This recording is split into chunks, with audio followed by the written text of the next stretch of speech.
Now, the rest of the story. In 1775, a high-ranking officer of the Continental Army, despite heavy casualties among his troops, almost conquered Canada. The following year, commanding an inferior fleet, that same military genius battled the British to a draw on Lake Champlain. And the year after that, at Saratoga, that same Revolutionary War hero, through sheer strategic brilliance, forced a stunning surrender of the Redcoat forces. Without the contribution of that extraordinary soldier in the first 3 years of the war, says respected historian George Newman, probably we would have lost the Revolution.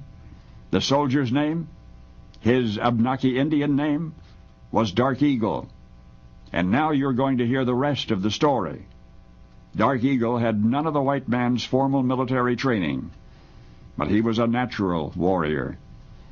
And so precocious was he in the art of combat, quite early in his career as a colonial officer, George Washington emoted the merit of this gentleman is certainly great and promptly offered him his own regiment.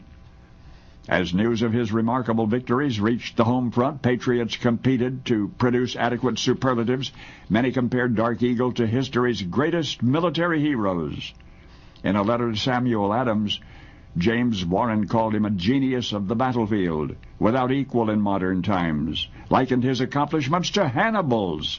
Engagement after engagement, Dark Eagle displayed his native cunning by avoiding traps laid by the most seasoned British generals, and yet when facing his foe head-on, he personally demonstrated such reckless bravery that troops on both sides thought him a madman. At Saratoga, he galloped full speed into the enemy's midst, with his astonishing brigade barely able to keep up. Both he and his horse were shot, the latter fatally. And yet even then, as he lay pinned beneath his fallen steed, his leg crushed, muskets blazing all around him, Dark Eagle continued issuing orders to his men.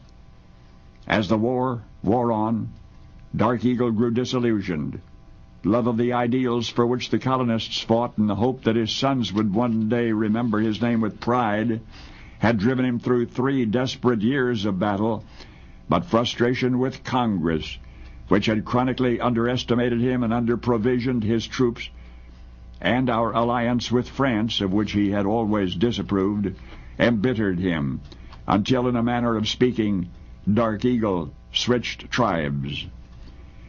For once upon a revolution, there was an untrained soldier, a mere volunteer who rose to the rank of general on merit alone, a warrior without whom our freedom might never have been won, and yet whose name was destined for dishonor.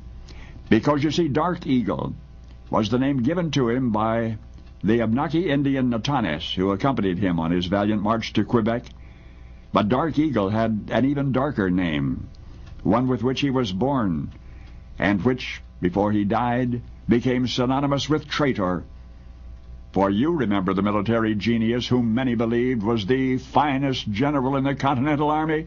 You remember him as a stone-cold sellout named Benedict Arnold. Only you now know the rest of the story.